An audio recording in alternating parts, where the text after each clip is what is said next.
किसी गरीब इंसान की गरीबी एक ऐसी चुनौती है जो उसके जीवन को लगातार प्रभावित करती है। जब कोई व्यक्ति इस कठिनाई से जूझता है तो उसके मन में सवाल उठता है कि गरीबी कब दूर होगी। क्या यह केवल पैसे की कमी से संबंधित है या इसके पीछे कुछ गहरे कारण छिपे हुए हैं? मानव के विचार और दृष्टिकोण इस प्रश्न का उत्तर देने में महत्वपूर्ण भूमिका निभाते हैं। बुद्ध की शिक्षाएं बताती हैं कि गरीबी केवल बाहरी दुनिया से संबंधित नहीं होती, बल्कि आंतरिक संघर्षों और अज्ञानता से भी जुड़ी होती है। जब एक व्यक्ति अपने विचारों, प्रयासों और कार्यों को सही दिशा में लगाता है, तभी वह गरीबी से छुटकारा पा सकता है। तो न केवल आप गहरे विचारों का अनुभव करेंगे, बल्कि यह आपके जीवन में सकारात्मक बदलाव लाने का भी माध्यम बन सकती है। बहुत समय पहले उत्तर भारत के एक छोटे से गांव में राजा नाम का एक युवक रहता था। राजा की जिंदगी कठिनाइयों से भरी थी। दिन रात मेहनत करने के बावजूद उसकी स्थिति कभी भी बेहतर नहीं हुई। वह सुबह से शाम तक खेतों में काम करता था, लेकिन उसकी मजदूरी इतनी कम थी कि वह अपनी बुनियादी जरूरतें भी पूरी नहीं कर पाता था। हर दिन राजा सोचता था कि उसकी गरीबी कब खत्म होगी। गांव के लोग भी उसकी स्थिति से भली भांति परिचित थे। गांव वाले उसकी मेहनत की सराहना करते थे, लेकिन कोई भी उसकी मदद नहीं कर पाता था। लोग अक्सर कहते थे, राजा इतना मेहनती है, फिर भी उसकी जिंदगी में सुधार नहीं हो रहा है। राजा चुपचाप उनकी बात सुनता था, लेकिन उसके अंदर की चिंता और निराशा बढ़ती जा रही थी। एक दिन गांव में एक सिद्ध योगी आए। गांव में यह खबर फैल गई कि यह योगी लोगों की समस्याओं का समाधान अपनी ज्ञान से करता है। कहा जाता था कि इस योगी के पास जीवन के सभी प्रश्नों का उत्तर है। राजा ने यह सुनकर उत्साहित हो गया। उसे लगा कि शायद योगी उसके गरीबी का समाधान कर सकेगा। अगले दिन राजा योगी से मिलने गया। योगी का आश्रम गांव के बाहर एक पहाड़ी पर था। वहां पहुंचकर राजा ने देखा कि योगी ध्यान में मग्न बैठे हैं। राजा ने उनके सामने झुककर अपनी सभी कठिनाइयों को उनके सामने रखा। उसने कहा, गुरुजी, मैं दिन रात मेहनत करता हूं, लेकिन मेरी जिंदगी में कोई सुधार नहीं हो रहा है। मेरी गरीबी कब खत्म होगी? योगी ने अपनी आंखें खोली और धीरे से कहा, बेटा, तुम्हारी गरीबी केवल पैसे की कमी नहीं है, ये तुम्हारी मानसिकता की कमी भी है। अगर तुम वास्तव में अपनी गरीबी से छुटकारा पाना चाहते हो तो तुम्हें 3 चुनौतियों का सामना करना होगा। राजा ने उत्सुकता से पूछा, गुरुजी, ये 3 चुनौतियां क्या हैं? योगी ने गंभीरता से कहा, पहली चुनौती है कि तुम्हें गांव के सबसे गरीब व्यक्ति की मदद करनी होगी। दूसरी चुनौती है कि तुम्हें सच्चे उदारता का एक उदाहरण खोजना होगा। और तीसरी और सबसे कठिन चुनौती है कि तुम्हें एक ऐसी स्थिति में डालना होगा जहां तुम्हारे पास कोई संसाधन ना हो और फिर भी तुम्हें वहां से कुछ प्राप्त करना होगा। राजा ने यह सुनकर आश्चर्यचकित होकर कहा, गुरुजी, मैं आपकी हर चुनौती को स्वीकार करता हूं। योगी ने मुस्कुराते हुए कहा, पहले मैं तुम्हें एक कहानी सुनाना चाहता हूं। यह कहानी तुम्हें समझाएगी कि गरीबी क्यों आती है। योगी ने राजा को अपने पास बुलाया और एक प्राचीन कहानी सुनाना शुरू किया। काफी समय पहले एक समृद्ध शहर में धनराज नामक एक व्यक्ति रहता था। उसके पास अपार धन था। उसका महल जैसे मकान था और उसके पास अनगिनत सेवक थे। लेकिन धनराज में एक आदत थी, वह अपने धन पर गर्व करता था। वह सीधे लोगों से बात नहीं करता था और कभी किसी को भी सहायता नहीं करता था। उसका मानना था कि गरीब लोग अपनी करतूतों के कारण गरीब होते हैं और उन्हें मदद करना व्यर्थ है। धनराज का यह अभिमान उसे अकेला कर रहा था। लोग उसकी धन वैभव की तारीफ करते थे, लेकिन कोई भी उसके भीतर की वास्तविकता को नहीं देखता था। एक दिन एक साधु शहर में आए और धनराज से भजन गाने के लिए कहा। साधु की विनम्रता को देखकर धनराज का अभिमान और बढ़ गया। उसने साधु को अपमानित करते हुए कहा, तुम जैसे भिखारी इस शहर की सड़कों को गंदा करते हैं। अगर तुम मेहनत करोगे तो तुम्हें भी खाना मिलेगा, लेकिन मैं तुम्हें कुछ भी मुफ्त नहीं दूंगा। साधु ने धनराज की बातों को चुपचाप सुना और बिना किसी प्रतिक्रिया के वहां से चले गए। कुछ वर्षों बाद धनराज को सभी व्यवसायों में नुकसान हुआ। उसकी संपत्ति धीरे धीरे घटने लगी। उसके सेवक उसे छोड़कर चले गए। उसने अपनी पुरानी आदतों को बदलने का प्रयास नहीं किया और अपने धन के गर्व में डूबा रहा। उसे यह समझ में नहीं आया कि वह जो कर रहा था उसके परिणाम उसे भुगतने पड़ेंगे। धनराज अब उन लोगों का अपमान कर रहा था जो कभी उसकी सेवा करते थे। अब वह गरीब हो चुका था और लोग उसे पहचानते भी नहीं थे। अंततः धनराज खुद भी उसी शहर की सड़कों पर भिक्षा मांगते हुए घूमता था जहां उसने कभी साधु का अपमान किया था। उसकी ये बातें अब उसी के प्रति सच साबित हो रही थीं। इस दुखद अनुभव ने धनराज को एक गहरा सबक सिखाया। एक दिन एक योगी ने उसे देखा और कहा, इस कहानी से हमें यह सीखने को मिलता है कि गरीबी का एक कारण हमारे कर्म होते हैं। अगर हम अपनी धन संपत्ति का दुरुपयोग करते हैं तो गरीबी हमारे दरवाजे पर दस्तक देती है। योगी ने धनराज को समझाया कि गरीबी केवल आर्थिक स्थिति नहीं है, बल्कि यह हमारे सोचने के तरीके और दूसरों के प्रति हमारे व्यवहार से भी जुड़ी होती है।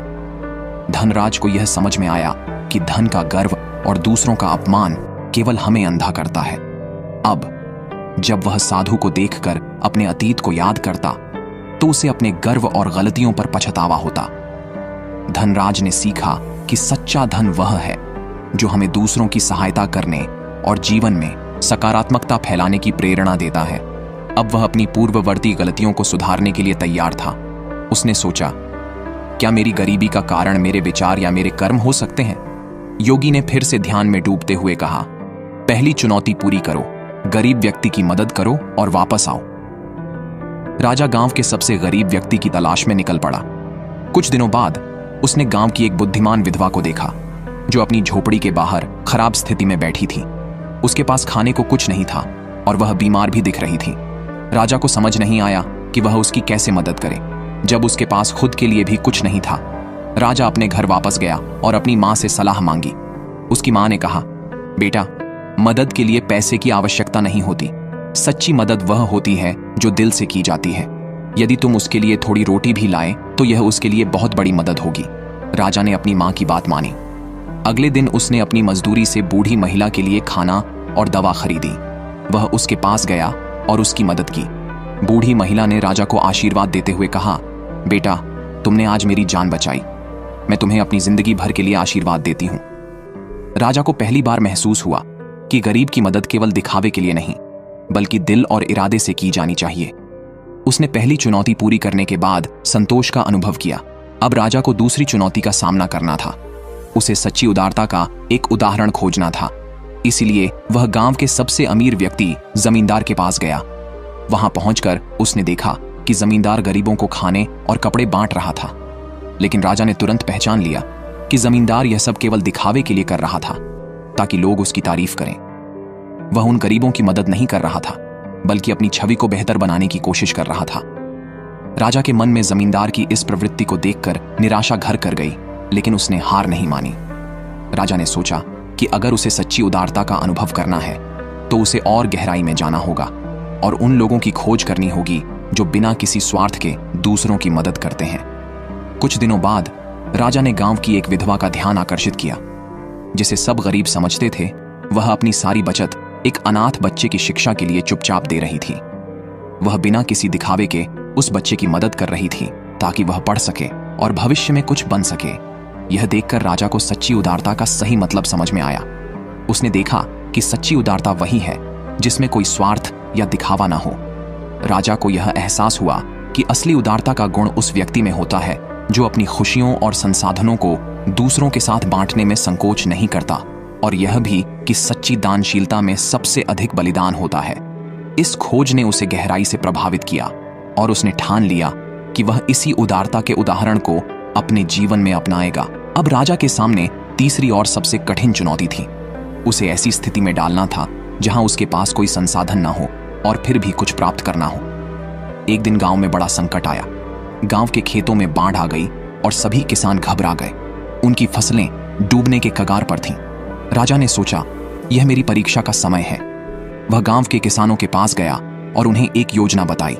उसने कहा कि अगर हम सब मिलकर एक बांध बनाएं तो हम अपनी फसलों को बचा सकते हैं। पहले किसान थे क्योंकि उन्हें यकीन नहीं था कि क्या यह योजना काम करेगी, लेकिन राजा की आत्मविश्वास और नेतृत्व को देखकर उन्होंने सहमति दी। राजा ने दिन रात मेहनत की, उन्हें प्रेरित किया और अंततः किसान मिलकर एक बांध बनाने में सफल रहे। इस अनुभव ने राजा को सिखाया कि कठिनाइयों में एकजुटता से ही समाधान निकलता है। इस प्रकार राजा ने सभी 3 चुनौतियों को सफलतापूर्वक पूरा किया और अब उसे अपनी यात्रा का असली अर्थ समझ में आ गया था। योगी ने राजा की पीठ थपथपाते हुए कहा, बेटा, तुमने सच्चे अर्थों में गरीबी की समस्या का सामना किया है। अब तुम समझ गए हो कि गरीबी केवल एक आर्थिक स्थिति नहीं, बल्कि यह हमारे विचारों और दृष्टिकोण का परिणाम है। जब तुम दूसरों की मदद करने में अपने हृदय का प्रयोग करते हो और अपने कर्मों को सही दिशा में लगाते हो, तभी तुम अपनी गरीबी को समाप्त कर सकते हो। राजा ने योगी की बातों को ध्यान से सुना और गहराई से विचार किया। उसने समझा कि उसकी मेहनत और संघर्ष के पीछे केवल धन की कमी नहीं, बल्कि उसके भीतर की सोच और दृष्टिकोण भी है। अगर वह अपनी सोच में सकारात्मकता लाए तो वह न केवल अपनी गरीबी को दूर कर सकता है, बल्कि दूसरों की जिंदगी में भी सकारात्मक बदलाव ला सकता है। राजा ने सीखा कि गरीबी का वास्तविक अर्थ केवल धन की कमी नहीं है, बल्कि यह हमारे विचारों और मानवता के प्रति हमारी दृष्टि का परिणाम है। उसने निर्णय लिया कि वह अब केवल अपने लिए नहीं, बल्कि समाज के लिए भी जीने लगेगा। राजा ने गांव के लोगों के साथ मिलकर एक नई पहल शुरू की। उसने गांव में शिक्षा के अवसर बढ़ाने के लिए स्कूल खोलने की योजना बनाई। साथ ही उसने गरीबों की मदद करने के लिए एक कोष स्थापित किया ताकि जरूरतमंदों को आर्थिक सहायता मिल सके। राजा के इस बदलाव ने न केवल उसकी खुद की स्थिति में सुधार किया, बल्कि पूरे गांव में एक नई आशा और ऊर्जा भी फैला दी। कहानी का सार यही है कि जब हम अपनी सोच और दृष्टिकोण को बदलते हैं तो हमारी स्थिति भी बदल सकती है। जीवन में कभी भी मुश्किल समय आए, हमें अपने कर्मों और विचारों को सकारात्मक दिशा में ले जाने का प्रयास करना चाहिए। यह हमारी सोच है जो हमें गरीबी से बाहर निकाल सकती है और हमें समृद्धि की ओर ले जा सकती है। राजा की यह यात्रा न केवल उसके लिए, बल्कि उन सभी के लिए एक प्रेरणा बन गई जो अपने जीवन में बदलाव लाने की चाह रखते थे। धन्यवाद दोस्तों।